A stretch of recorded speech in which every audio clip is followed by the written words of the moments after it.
आइए स्टूडेंट्स, आपका स्वागत है। हम डिस्कस कर रहे हैं लिमिट टेस्ट ऑफ आयरन। ये हमारे चैप्टर नंबर 1 का ही पार्ट है। बहुत इंपॉर्टेंट है लिमिट टेस्ट ऑफ आयरन। और लिमिट टेस्ट ऑफ आयरन में हम सबसे पहले इसका जो बेसिक प्रिंसिपल है उसकी बात करेंगे और सारी चीज़ें इसी के अंदर आ जाएंगी।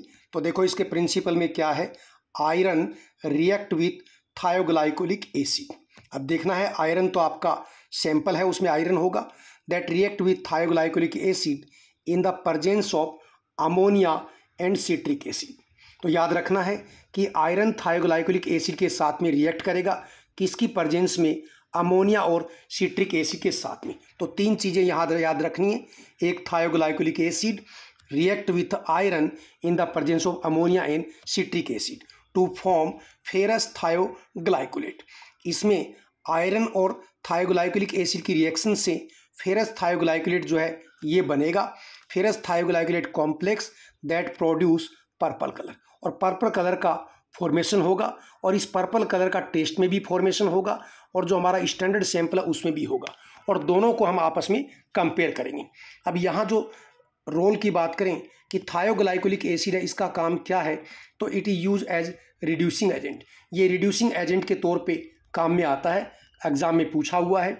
दूसरा, अमोनिया का काम क्या है? तो ammonia is use to maintain alkaline solution. Solution की पीएच को एल्कलाइन करने के लिए काम में लेते हैं, लेकिन but ammonia react with iron to form A precipitate of ferrous hydroxide. लेकिन अमोनिया क्या है? आयरन के साथ रिएक्ट करके फेरस हाइड्रोक्साइड का प्रेसिपिटेट बनाती है, और इस प्रेसिपिटेशन को रोकने के लिए हम इसमें सिट्रिक एसिड ऐड करते हैं। Citric acid use to prevent precipitation of iron with ammonia by forming iron citrate complex. ये जो सिट्रिक एसिड है ये आयरन के साथ कॉम्प्लेक्स बना के इसको सोलेबल रखता है और इसका जो प्रेसिपिटेशन होता है उसको रोकता है। तो शुरुआत में आपको यही बताया कि इस लिमिट टेस्ट में थायोग्लाइकोलिक एसिड का काम क्या है। तो आप कहेंगे ये रिड्यूसिंग एजेंट है। अमोनिया का काम सॉल्यूशन को एल्कलाइन करना है, और अमोनिया जो है वो क्या है? आयरन को प्रेसिपिटेट कर सकता है फेरस हाइड्रोक्साइड के तौर पे। उसको रोकने के लिए हम क्या लेते हैं? Citric acid. अब इसी चीज़ को हम रिएक्शन के अंदर शो करते हैं।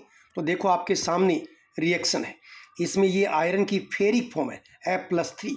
ये आपका रहा थायोग्लाइकोलिक एसिड, ये रिएक्ट करेगा तो ये जो आपका फेरिक फॉर्म है ये फेरस में कन्वर्ट हो जाएगा Fe+2 में। तो ये आपका थायोग्लाइकोलिक एसिड क्या काम कर रहा है? As a reducing agent. ये क्वेश्चन एग्जाम में पूछा हुआ है कि लिमिट टेस्ट ऑफ आयरन में थायोग्लाइकोलिक एसिड का काम क्या है? रिड्यूसिंग एजेंट, जो फेरिक को फेरस में कन्वर्ट करता है। अब ये जो फेरस है ये थायोग्लाइकोलिक एसिड साथ रिएक्ट करके, और ये आपका बन रहा है फेरस थायोग्लाइकोलेट। ये जो स्ट्रक्चर बनी हुई किसकी है? फेरस थायोग्लाइकोलेट। और ये कैसा कलर देगा? पर्पल कलर देगा, और पर्पल कलर आपके टेस्ट सैंपल में भी आएगा, स्टैंडर्ड में आएगा। दोनों के कलर को कंपेयर करेंगे। अब मैं बात कर देता हूँ इसके प्रोसीजर की। प्रोसीजर को बहुत ज़्यादा फोकस नहीं करना है, क्योंकि आप ये कोई रटने वाली चीज़ है और ज़्यादा कुछ नहीं। तो एक नेस्लर सिलेंडर के अंदर हम टेस्ट सैंपल लेंगे, दूसरे के अंदर हम क्या है? स्टैंडर्ड सैंपल लेंगे। और टेस्ट सैंपल को आप डिस्टिल्ड वाटर में डिजोल्व करके वॉल्यूम को 40 ml कर देंगे। स्टैंडर्ड सैंपल में 2 ml आप स्टैंडर्ड सैंपल लेंगे और डिस्टिल्ड वाटर के साथ इसको भी नेस्लर सिलेंडर में 40 ml तक फिल कर देंगे। अब दोनों के अंदर ही ऐड करेंगे 2 ml of 20% weight by volume citric acid, iron free citric acid add करेंगे। सेम चीज़ जो है वो स्टैंडर्ड के अंदर भी आयरन फ्री सिट्रिक एसिड आप ऐड करेंगे। उसके बाद 2 ड्रॉप्स ऑफ थायोग्लाइकोलिक एसिड, यानी ऊपर हमने सिट्रिक एसिड की बात की थी, तो सिट्रिक एसिड जो है 2 ml सिट्रिक एसिड लेंगे, 2 ड्रॉप जो है वो थायोग्लाइकोलिक एसिड की दोनों में ऐड करेंगे। इसके बाद दोनों में ही 10% अमोनिया का सॉल्यूशन ऐड करके और वॉल्यूम को 50 ml तक एडजस्ट करेंगे। सेम चीज़ कर रहे हैं, और फिर 5 मिनट इसको रख देंगे ताकि रिएक्शन कंप्लीट हो जाए। और उसके बाद दोनों नेस्लर सिलेंडर को आपस में कंपेयर करेंगे। दोनों के अंदर आपको पता पर्पल कलर आएगा, और एक टेस्ट के अंदर भी और स्टैंडर्ड में भी। अब देखो, हमने ऊपर बात की थी कि सिट्रिक एसिड का काम क्या है। तो सिट्रिक एसिड का काम ये है कि ये आयरन के साथ कॉम्प्लेक्स बना के उसको सोलेबल रखता है, उसका प्रेसिपिटेशन रोकता है। अमोनिया का काम क्या है? तो अमोनिया जो है एल्कलाइन सॉल्यूशन या एल्कलाइन पीएच को मेंटेन करती है। और थायोग्लाइकोलिक एसिड का काम क्या है? ये रिड्यूसिंग एजेंट का काम करता है।